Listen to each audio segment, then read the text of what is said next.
Microsoft just announced a brand new default typeface for all of their applications. The old typeface Calibri, it's not going to be there anymore, so we're going to start seeing this font Aptos all over the place. And in this video, I'm going to dive into what it means for the future of typeface design for you and for me. I'm going to talk about each character and what I love and also what I hate about this new typeface. Let's go.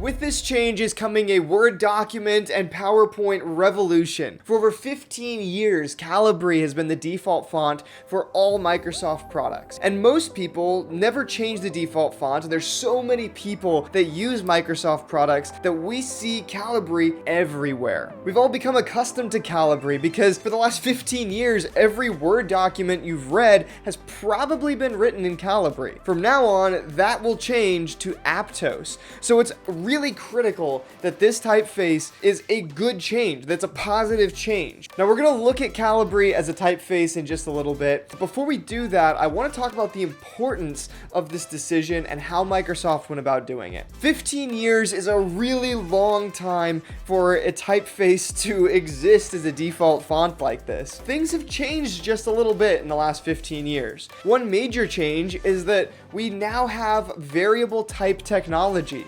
This is a technology where designers can use a slider to increase the weight and the height of a letter form. This technology is obviously very helpful for designers to be able to get that weight exactly perfect instead of having to rely on the predefined medium, semi-bold, bold weights. Calibri was not variable, so we were restricted to the weights that we were given. Aptos will be variable, so that's a big improvement in just technology that we have for typeface designs and why this move was absolutely critical. In addition, our preferences as humans has changed quite drastically over the last 15 years. While sans serifs are still all the rage in the design community, we're much more accustomed to grotesque typefaces that find their inspiration from Helvetica or Futura rather than the rounded sans serifs like what Calibri was. So in summary, Calibri was old, it was outdated, it didn't utilize the modern typeface technology that we now have, and its visual style wasn't really consistent with the times. It felt old-fashioned, and so it was time Microsoft updated this typeface. Now they knew they needed to do this, so in order to figure out how to best go about it, they commissioned 5 different typefaces from top typeface designers around the world. They then took those 5 typefaces and they let us as a community vote on what typeface we wanted to see as the new default typeface. Those 5 typefaces were Tenorite, Bierstadt, Grandview, Skeena, and Seaford. Now I made an entire video where I reviewed those 5 typefaces back when they were first released, which I'll link right there, and of those 5 typefaces, I said my favorite was definitely Tenorite. But in that video, I also acknowledged that Bierstadt was a close second, and while I didn't prefer it as much as Tenorite, just because of my own personal preferences, I thought it was still a very solid typeface. Now, if you watched that video, I had some major qualms with the other 3 typefaces, and I actually said this about Tenorite and Bierstadt. I want to say I personally believe that one of those 2 fonts is going to become the next default font. I just don't think the other 3 live up to the requirements to be a default font in so many programs. And guess what? After the votes were tallied, I was right. Bierstadt was the selected typeface for the new Microsoft default font, but they didn't feel that Bierstadt was a very good name for it, so they renamed Bierstadt to Aptos. Now personally, I still like Tenorite better than I do Bierstadt or Aptos as it's now called. I just think that the characters are a little bit more modern, so it might last a little bit longer as a default typeface, but I think Bierstadt is a great second choice, and quite frankly, it's just my preference that Tenorite is a little bit better. Clearly, the community likes Bierstadt a little bit more. I think what we can all agree on is that this typeface Aptos is way better than Calibri. It's like leaps and bounds better. Calibri has all these rounded edges and bubbly looking curves. I just don't find it very appealing. Unlike Aptos, which definitely pulls a lot of inspiration from Helvetica, you can see in the letter forms the comparison between the two. They look quite similar, so it does fall in that category of being a modern, grotesque sans serif. Another great thing about Aptos is that it comes with a display, a narrow, a mono, and a serif font. So we have all of the variety of different typeface options to choose from that are built to consistently match in visual style. That's a big deal because Calibri didn't have any of that. So a lot of people ended up blending Calibri with a serif font like Times New Roman, and then it just didn't quite feel like it was the same cohesive unit. By Microsoft giving us all of the options for Aptos to have these different looks and styles, we can start blending them together to make really interesting visual layouts, knowing that the fonts were already designed to match from the get-go. Since the Office suite is primarily used by people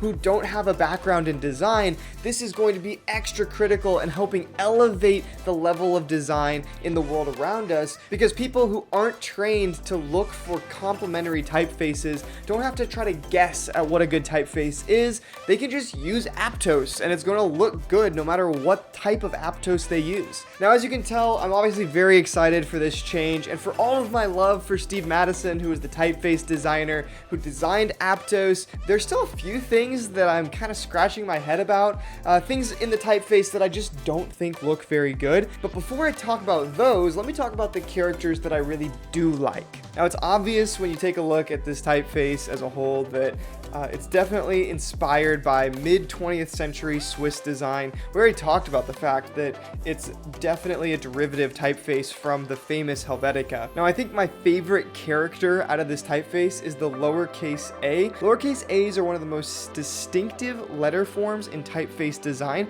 and there's so many different ways that you can create a lowercase a. I think the curves on this one look really nice. The A flows visually with your eye, and I love that there's no foot on the bottom of the A. Sometimes with a grotesque style A like this, they'll kind of put a little foot that kicks out. This one doesn't, it just goes straight down. I think that looks really, really sharp. I also love the C's in this typeface. The C's really come together. They're pretty close. They don't leave as much of a gap, and it gives it a lot of character and a lot of flair. One thing that you really have to be careful with when designing such a versatile typeface like this is that you leave enough space that it can be read as a paragraph in small form and also large format like a heading or headline, because this is going to have so much variety in its usage. And this typeface does a really good job with that. You can tell by the regular weight that you can shrink this down, and in a paragraph it looks really good. It's easy to read, which is critical for a typeface that's going to be a default font in so many different places, but it still has a lot of characteristics that make it distinct, and it feels unique and it feels friendly, which I think is really, really important. So it does have a little bit of personality. This letter S is obviously directly inspired by the famous S from the typeface Helvetica, which you can see here, but I think the curves look really nice. It feels balanced to me, and I think that's really important. You have to be kind of creative about how you give that letter a little bit of personality. The numbers in this typeface are pretty well designed for the most part, but I really like the number 3 and the number 5 and the number 8 and the number 9. I think those ones look really, really sharp. I like that the 6 and the 9 have a little bit more curvature than you might expect them to have, and so it again makes that feel like a little bit unique. It feels almost handcrafted, and I really like the handcrafted element of this typeface. Something that Steve had mentioned was a really important part of designing this typeface was giving it that handcrafted feel. You can see that a little bit in the double stack G and having the little flare on the top, or the way the flare comes off the bottom of the capital Q. Those are important little characteristics that make this typeface feel pretty distinctive, but that also feels a little more friendly, approachable, handcrafted. But whenever you're doing something like that, you also sometimes end up with these characters where, to me, it just feels like they were trying a little bit too hard to make this typeface feel handcrafted. The main one here is the capital R, which I know is built to kind of reflect that capital R from Helvetica, but not be a direct copy. He wanted to do something that was a little more distinctive, but I don't like the way this foot comes off of the R. To me, it just doesn't look optically balanced, and I think it has to do with the amount of space that is underneath the bottom of the R. In between the foot of the R and the stem of the R, there's a lot of space there, and it just doesn't feel optically balanced to me. Another character where I noticed this is the lowercase e. It looks good on its own. I don't mind the lowercase e, but when it sits next to a lowercase c, all of a sudden it doesn't feel like it fits. It doesn't feel like it flows. And that's because usually these lowercase e's are pretty similar to a lowercase c. They're very similar strokes. This one just doesn't feel quite similar enough to me. I think it has to do with the way he built that character. It does give it more of that handcrafted feel he was going for. I just personally think that it is trying a little bit too hard. And lastly, the one I promised we'd talk about, the one. The number one here is the character that I feel feels the weirdest. The hat on the top of the one comes out, I think, way too far. And I know it, again, was trying to tie in some of that handcrafted feel, some of that personality. But in my opinion, this one comes out so far that it requires a bar on the bottom of the one. And I think if you would have done that, it could have worked. I think it could have been okay.